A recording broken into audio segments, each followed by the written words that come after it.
अध्याय 62 अहिल्याबाई विषयक चरित्रपर नाटके क्रमशः भाग 3. आज आपण हिंदी नाटकांबद्दल चर्चा करणार आहोत. पहिले नाटक आहे अहिल्याबाई, ऐतिहासिक हिंदी नाटक. लेखक लाल प्रद्युम्न सिंह. प्रस्तावना लेखक प्राध्यापक DS बोरगावकर, होळकर कॉलेज, इंदूर. दोन शब्द यातून लाल प्रद्युम्न सिंह म्हणतात, अहिल्याबाई का समय भारतीय इतिहास में 12वीं शताब्दी की तक ही नहीं, उसमें उससे भी बढ़कर अंधकार की शताब्दी है, जिसमें भारतीय राष्ट्र नायकों ने स्वार्थपटुता और लोलुपता के कारण हाथ में आई हुई स्वतंत्रता को खो दिया. इस भयानक रात्रि में देवी अहिल्या एक उज्ज्वल प्रकाश की तरह सदैव के लिए एक पथ प्रदर्शक रहेगी. उन्होंने भारतवर्ष को न केवल एक राष्ट्र के रूप में देखा, बल्कि एक बनाने में सक्रिय योगदान दिया. प्रोफेसर बोरगावकरांनी प्रस्तावनेत म्हटले, देवी अहिल्याबाई के चरित्र की विशेषताओं के चित्रण में नाटककार सफल हुआ है और कहीं खूबी के साथ उन्होंने दिखाया कि इतने दुर्भाग्यों के बीच भी अहिल्याबाई ने किस तरह अपना संतुलन बनाए रखा, किस तरह के कर्तव्य और न्यायपरायणता बनी रही, शासन चलाने में वे कितनी दृढ़ और तटस्थ रही, उनका आध्यात्मिक वैभव इन समस्त घटनाओं के बावजूद भी किस तरह अप्रभावित रहा. भारत के इतिहास में अहिल्याबाई जैसी शासिका मिलना कठिन है. नाटककार ने दंतकथा का भी अच्छा उपयोग किया है. प्रकाशन वर्ष सन 1965, पृष्ठ संख्या 120. दुसरे नाटक आहे देवी श्री अहिल्याबाई, हिंदी नाटक. लेखक डॉक्टर रामकुमार वर्मा, कमल प्रकाशन, इंदौर, साकेत, इलाहाबाद, उत्तर प्रदेश. नेपथ्य से या सदरात डॉक्टर रामकुमार म्हणतात, देवी अहिल्याबाई के जीवन में परिस्थितियों की विपुलता, घटनाओं की सफलता इतनी अधिक है कि उन्हें किसी नाटक की सीमित परिधि में बांधना कठिन है. फिर परिस्थितियों और घटनाओं के अंतराल में देवी अहिल्याबाई का तेजस्वी व्यक्तित्व किस मनोविज्ञान को लेकर अग्निशिखा की भांति प्रज्वलित होता है. प्रकाशन वर्ष सन 1980, पृष्ठ संख्या 108. तिसरे नाटक आहे मातोश्री, हिंदी नाटक. सुमित्रा महाजन, प्रभात पेपर बैग्स, नई दिल्ली, 2017. इतिहास और ऐतिहासिक पात्र, उनकी गाथाएं समय को अतिक्रमित करती है, लेकिन कुछ चरित्रों को उनके लोक कल्याणकारी कार्यों के कारण इतिहास महानता की उपाधि ही नहीं देता, उनकी वंदना भी करता है. ईसा पूर्व की 3री शताब्दी के मौर्य सम्राट अशोक ने पिता के रूप में अपनी प्रजा के हित में जो कार्य किए, वे इतिहास के हर युग के शासक के लिए आदर्श सिद्ध हुए, परंतु उनका अनुकरण कितनों ने किया, इतिहास में उनका उल्लेख नहीं है.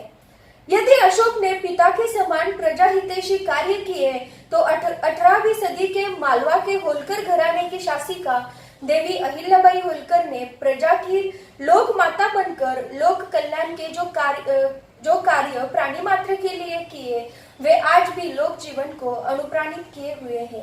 एक उदाहरण पर्याप्त है. कुछ वर्ष पूर्व मैंने भी अहिल्योत्सव समिति के अध्यक्ष के रूप में कार्य किया.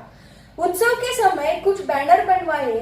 पेंटर को जब भुगतान करने लगे तो बड़ी द्विधा से हाथ जोड़े, सर, ये भुगतान मैं नहीं ले सकता. मुझे देवी की नगरी में उनके आशीर्वाद से ईमानदारी की रोजी रोटी मिल रही है, यह कम नहीं है. देवी के पुण्य कार्य 200 साल बाद भी आम लोगों के लिए प्रेरणा बने हुए हैं. नियति और जिंदगी ने देवी की कठोरतम परीक्षा ली.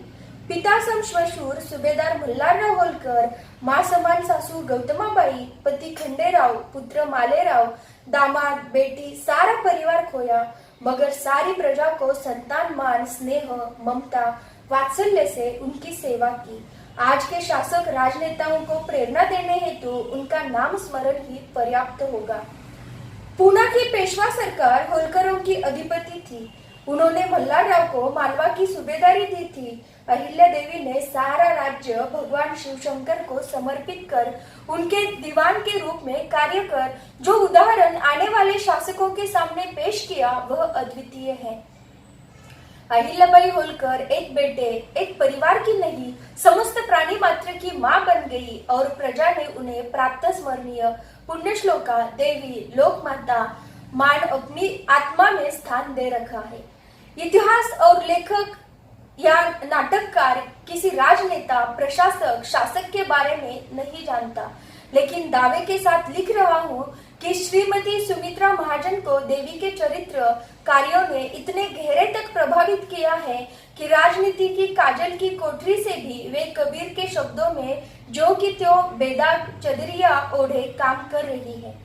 देवी अहिल्या की ये बेटी इंदौर नगर मध्य प्रदेश ही नहीं, सारे देश की ताई माने, बड़ी बहन बन राजनीति के हर पक्ष, प्रतिपक्ष, विपक्ष सभी द्वारा वंदनीय, अभिनंदनीय बन गई है।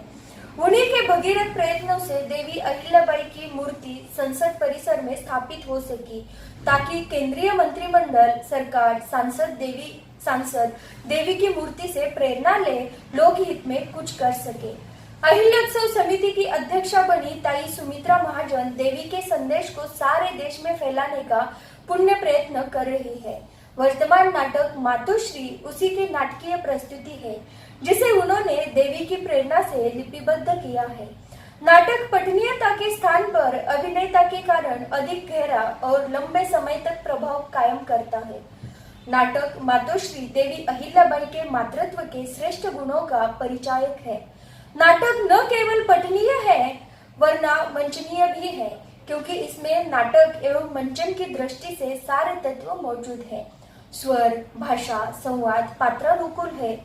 लेखिका ने नाटक के जरिए मातोश्री अहिल्याबाई की पारिवारिक त्रासद जिंदगी को अद्वितीय अभिव्यक्ति दी है, वरन मंच के द्वारा देवी के कार्यों का प्रतिपादन भी होगा।